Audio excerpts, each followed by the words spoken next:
Ауруды болжап білеме, ауырмасаңыз да емханаға барыңыз. Дәрігерлер арнаулы бағдарлама әзірледі. Бұл чекап программасын жүргізгенде бірінші күні ол келген адамға біз лаборатория тесттерді аламыз.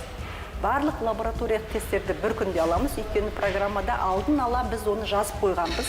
Асқынған дертпен күресу қиын, сақтансаң ғана сақтайды.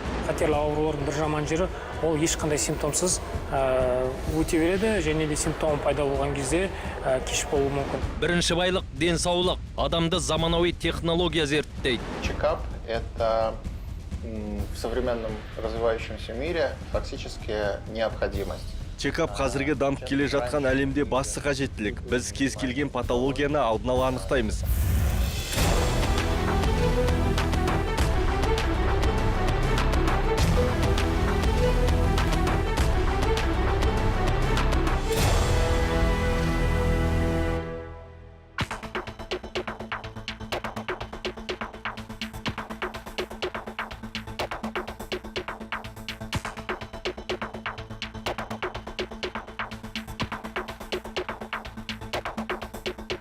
Ауырмасаңыз да емханаға барғаныңыз жөн. Бүгін сау жүрген жанның ертең мұрттай ұшпасына кім кепіл?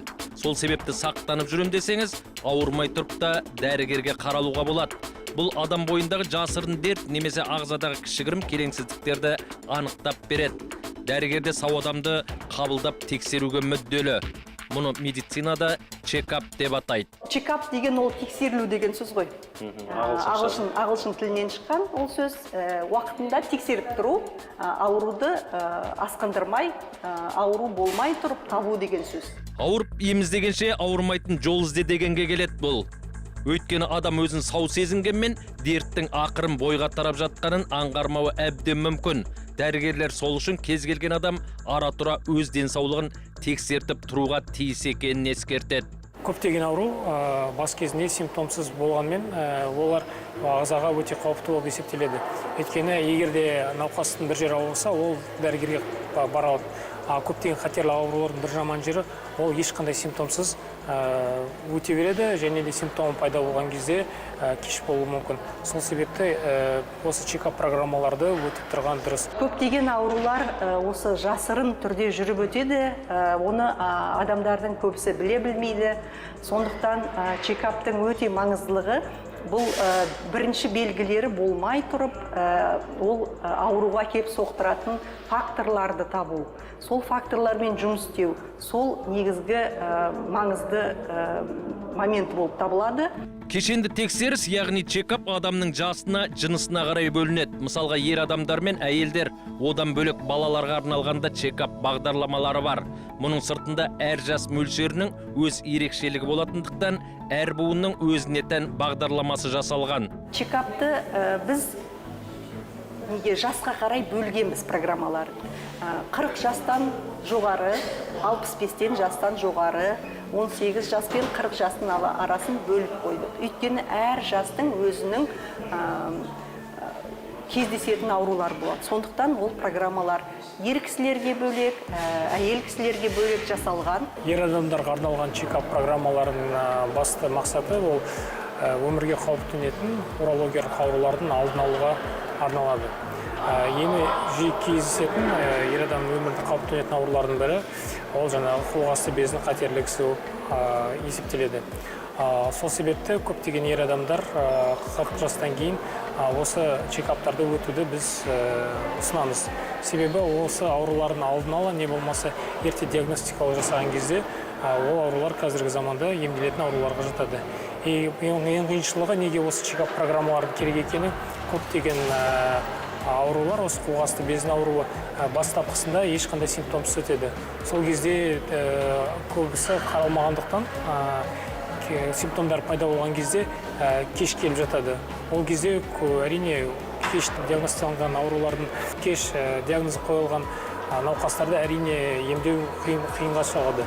Бастапқысында көптеген ауруды отасыз да емдеуге болады. Көп жағдайда науқастар қорқып жатады, өзінде қатерліктің бар екен, жоқ екенін білуге. Одан қорқып ешқандай керек емес. Басты чекап программаның мақсаты сол өмірге қауіп төнетін аурулардың алдын алу. Іштен жегідей жейтін ауруларда болады. Тәу баста адамның сырты бүтін көрінгенмен сырқат уақыт өте өз дегеніне жетеді. Көп адам ауру бірде бар, бірде жоқ ауруға мән бермей жүре берсе, ертең өкініп қалуы кәдік. Әйтпесе бүгін менсінбей жүрген кішігірім дерттің асқынып, бой бермей кетіп жатқан жайттар аз емес. Науқастың көбі соңына жеткенде ғана бармақ тістеп өкініп қалады. Бізде Қазақстанда өлім жөнінде ең жоғарғы бірінші орында тұрған ол жүрек қан тамыры аурулары, екінші орында өкпе аурулары екінші орынға шықты бүгінгі кезде. Үшінші орында ол қатерлі ісік аурулары, асқазан, ішек аурулары, сол аурулар болып келеді. Соларға байланысты біз чекап программаларын сол ауруларға қарсы ауруларды табатын программалар жасадық. Одан да басқа, мысалы, урология жөнінде, немесе гинекология, басқа ауруларға да арналып жасалған 18-ге жуық чекап программалары бар.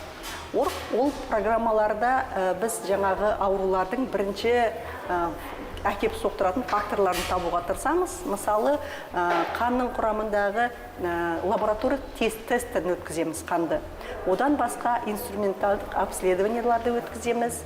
Сонда, мысалы, қанттың жоғары болуы, ол қант диабетіне кеп соқтыратын болса, соның бірінші кезінде, оның әлі жасырын кезінде табуға мүмкіндігіміз бар. Одан басқа холестерин өте маңызды. Холестеринді жоғары болуы, ол да, мысалы, қан жүрек тамыр ауруларына кеп соқтырады. Соған байланысты программалар жасалған. Сау адамды кешенді тексерістен өткізудің өзіндік бағдарламалары сан қилы әдісі бар екенін айттық. Бұл орайда әрине жоғары технология көмекке келеді. Бір айтатыны, бойында ауруның жоғына сеніп келген, қол аяғы балғадай кей адамдар ағзасында дерт барын чекап кезінде бірақ біліп таңғалып жатады. Ал кей ауру елеусіздеу болғанмен кейін өршіп, тіпті өзге мүшелерге шауып айықпас дерт туғызуы мүмкін. Оның соңы операция жасауға келеді. Ал операция сәтті өту үшін жоғарғы дәлдіктегі құралдар қажет әрине.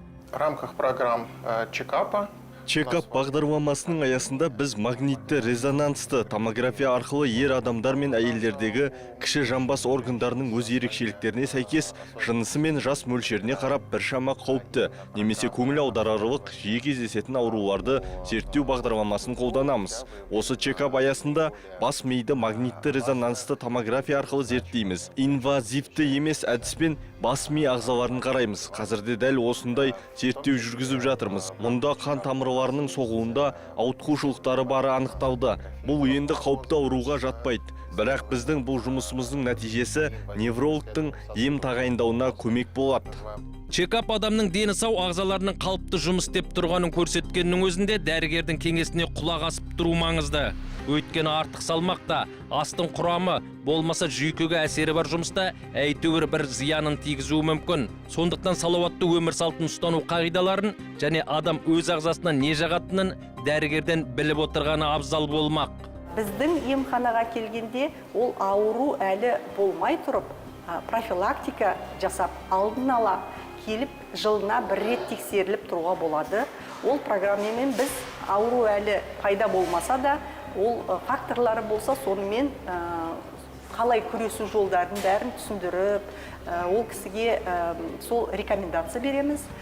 Сосын ол факторлар мысалы табылған күннің өзінде қалай жарты жыл сайын немесе бір жыл сайын оны тексеріп тұру керек, өзінің тамақтануын дұрыстау керек, немесе спортпен айналысу керек, қандай спорттың түрімен айналысуға болады, сол сияқты кеңестер береміз. Адам кейінге сілтеп дәрігерден қашқанмен аурудан құтылмасы анық. Оған мысалда көп. Кішкентай жара немесе ісік ертең үлкейіп, тән азабын тудырып жатқан жайттар көп.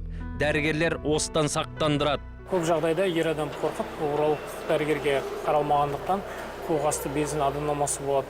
Қуық-асты без аденомасы кезінде қуықтағы зәрдің көлемі көбейіп, ол дұрыс шықпайды. Сол кезде инфекциялар пайда болады. Бүйректен келетін зәр шыға алмайды да, қуықтан бүйректе қала бастайды. Сол себеп сол кезде бүйректің жұмысы өте нашарлап, бүйректің гемодиализға не болмаса бүйректі ауыстыруға дейін жететін жағдайлар болып жатады. Чекаптан өтудің қиындығы жоқ. Дәрігерлер кез келген адамның уақытын алмауға тырысады. Ол үшін кезек күтудің де қажеті жоқ. Қажетті анализдерді бір күн ішінде тапсырып, нәтижесінде сол бір күннің ішінде көруге болады. Бұдан кейін кешенді зерттеу жүргізіледі. Біздің емханада бізде куратор бар. Ол куратор алдын ала адаммен сөйлесіп, өзіне қолайлы уақытта сол кезде чекапты өткізуге уақыт белгіленеді. Ол кісі сол программа бойынша куратор емханада кезексіз уақытын экономдап, барлық кезде дер уақытында жасалады. Сол чекапты өтіп, өз денсаулығыңызды уақытында өткізіп алмай ауруды, уақытында диагноз қою өте маңызды деп санаймын. Чекап – это в современном развивающемся мире фактически необходимость. Чекап қазірге дамып келе жатқан әлемде басты қажеттілік. Біз кез келген патологияны алдын ала анықтаймыз. Қазір кез келген өзгерісті білеміз. Сол арқылы науқасқа ары қарай көмек жасаймыз. Қандай да бір проблеманы күтіп отырмаймыз. Бір сөзбен айтқанда, бүгіннен бастап өз денсаулығымыздың қалыпты болуын ойластырамыз. Мысалға, ауруды адамның өзі сезінбей тұрып, емдеуге кірісеміз. Адам денсаулығын кешенді тексеру адамның өзі ғана емес, дәрігерлер үшін де жеңіл болмақ. Өйткені ауру асқынбаса, оны емдеу де оңай. Егер де уақытында емделмеген урологиялық ауру ерте ме кеш пе басқа да ағзалардың асқынуына алып келеді. Мысалға, егер де аденома, қуық-асты безінің аденомасын уақытылы диагностика жасамай емдемесе, ол ерте ме кеш пе қуықтағы тастың пайда болуына, инфекцияның пайда болуына, кіші дәреттің тұрып қалуына, сол кезде бүйректің жұмысы нашарлап, бүйректің жұмысын төмендеп, бүйректің жұмысына оны нашарлатуына алып келеді. Бұл чекап программасын жүргізгенде бірінші күні ол келген адамға біз лаборатория тестерді аламыз. Барлық лаборатория тесттерді бір күнде аламыз, өйткені программада алдын ала біз оны жазып қойғанбыз. Сол бірінші күні қан алынады, ол лабораторияға барып, сол жерде тесттен өтеді қанның құрамы.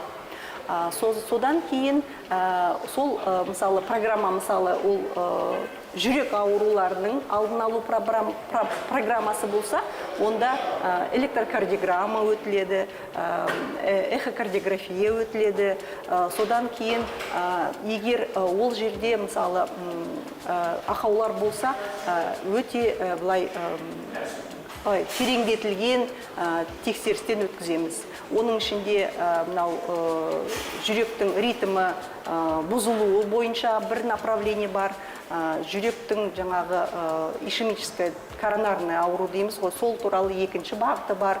Сондықтан мысалы тридмил тест, нагрузка беріп, жүгіртіп, ол нагрузкамен қалай жүрек жұмыс істейді, соның бәрін тексереміз. Ең бастысы адам кешенді тексеруден өтіп, ағзасында ауытқушылықтар анықталса, өзге жерге шапқылаудың қажеті жоқ. Науқас бір орталықта емделеді.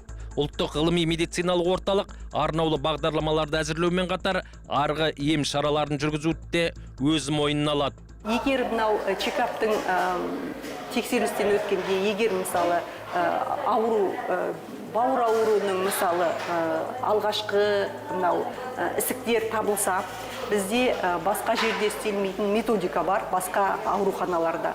Ол радиочастотная абляция деп аталынады. Ол сол ісікке әсер етіп, кептіріп жібереді. Сондықтан біздің емханада чекап өтіп, сол проблема табылса, осы жерде соңына дейін жеткізуге, проблеманы шешуге болады. Кардиохирургия тек қана жүректі тексеріп қараса, немесе нейрохирургия тек қана жаңағы мидың ауруын, омыртқаның ауруын қарайтын болса, біздің ауруханада бәрі бір ауруханада жиналған. Көп салалы деп айтамыз ғой. Нейрохирургия да бар, кардиохирургия да бар, өкпе ауруларында қараймыз, іш құрылыс, ішек, асқазан, ол аурулардың бәрі бір ауруханада көмек көрсетіледі. Дәрігер әр адам өз денсаулығына немқұрайлы қарамай, салауатты өмір салтын ұстануға тиіс дейді. Өйткені жаһандық жылудың салдарынан табиғат ананың өзінде көп өзгерістер болып жатыр. Бұл адам ағзасына тікелей залалын тигізбегенімен әсер етуі кәдік. Ал салауатты өмір салтын ұстану дені сау ұлт қалыптастырудың да басты шарты болып қала бермек. Медицинаның бүгінгі айтары осы.